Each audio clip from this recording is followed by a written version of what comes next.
Hello, everybody. Welcome to Sportsbet TV with me, Paul Alster, where I am looking forward to day two of the Cheltenham November fixture on Saturday, the 16th of November. We've seen some very good racing there on Friday, and even though the ground is quicker than usual at this time of year, there's enough horses running in the handicaps to make them of plenty of interest. If you're new to the service, please press the subscribe button just below this screen.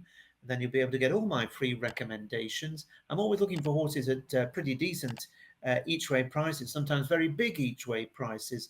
And last week, I just gave one selection in the November handicap, and that was a horse called One for the Gutter, who ran an absolutely tremendous race. I hope you were on each way, as I suggested. He finished third at 33 to 1, having hit the front at the furlong pole, where he traded very short. So I'm sure those of you that like to trade in and out of races would have made a massive profit. In the end, he just got run out of it, getting tired in the last 150 yards, but kept on well to be third. So a great effort and a very nice profit. And I know some of you are on at 40s and 50 to 1. So there'll have been a few quid in your pocket, be able to buy an extra bar of fruit and nut or something. I've got one selection for you on Saturday. Free selection here at Sportsbet at Cheltenham. But if you want more selections, of course, you can find four selections available for Saturday at my Out in Front subscription service, which you can find through the link in the description box just below this screen. Things have been going pretty well over at the subscription service, where, of course, I've got plenty more chances. I'm putting up four horses very often, each bulletin at the weekend. And there'll also be tips for Sunday there as well. If you don't fancy taking a monthly membership, you can pay by the day. There's different options now available. Right, on to the one choice for Cheltenham on Saturday. The 2:55 race is a 3 mile handicap hurdle. The going is good to soft in places. They have said there could be some rain Saturday afternoon. So if it gets into the ground, maybe it'll go good to soft. We'll see. 12 runners. And as you'd expect for a big Saturday card at the home of National Hunt Racing, this is fiercely competitive. But there is a clear 9-4 favourite in the race, and that is in the shape of Doyen Quest for Dan Skelton, who, despite never racing beyond 2.5 miles, appears to be the one the punters like the look of. Now, he does have stamina to prove. Nobody can argue against that, even though he gives the impression he will stay. He won over 2.5 miles at the track in the spring, and he shaped well on his recent reappearance at Chepstow, where he kept on over a similar trip to finish second in a good event. If he does have the stamina for the extra 3 miles and the uphill finish, he might be hard to beat off what looks a very feasible handicap mark. But he's short. He's relatively short, 9-4, in a race as competitive as this. Now back to form with a vengeance. Over the last week or so is the former champion trainer Paul Nicholls, and he's got Email Andy, who's around the 11-2, 6-1 mark at the time of this recording. He's another with stamina to prove, though. He won twice last season over the extended 2.5 miles, but anybody that's been to Cheltenham will tell you, and anybody that watched races there over the years, that uphill finish takes a bit of getting, even on decent ground. He'll have to be spot on fitness-wise if he's to win this off a near 7-month absence.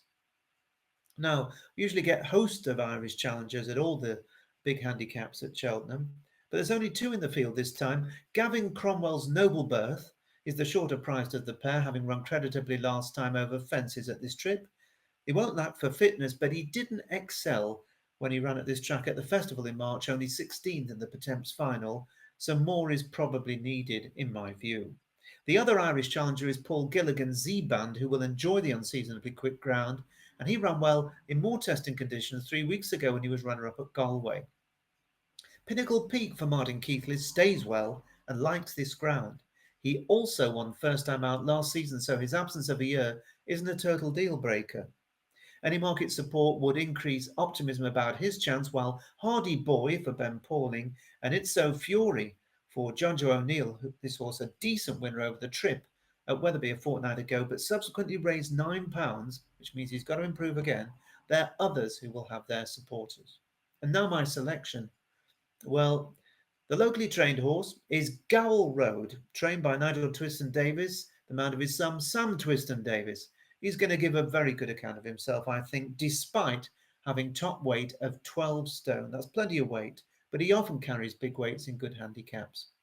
He has run plenty of really good races at this track, and he added to that collection when he returned from 7.5 months off to finish a very good second here over the course and distance at the October meeting, finding only the Wall Park too good for him.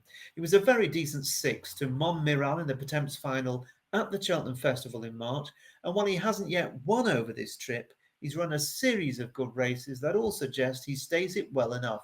It's a case of everything not quite having fallen into place for him.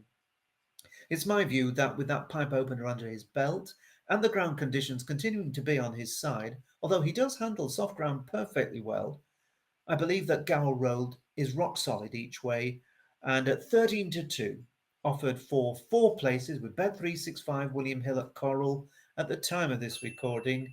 They're the best offers. I think Gower Road is going to be right bang there and giving you a bit of a shout, if not a very big shout, after the final flight, the 12th and last at Cheltenham on Saturday. So he's my selection. If you're interested in more, as I say, do consider joining me over at Out in Front and signing up via the link in the description box below this screen. But for now, from me, Paul Alster, I hope you have some great punting throughout the weekend, Saturday and Sunday, and I'll be back same time next week.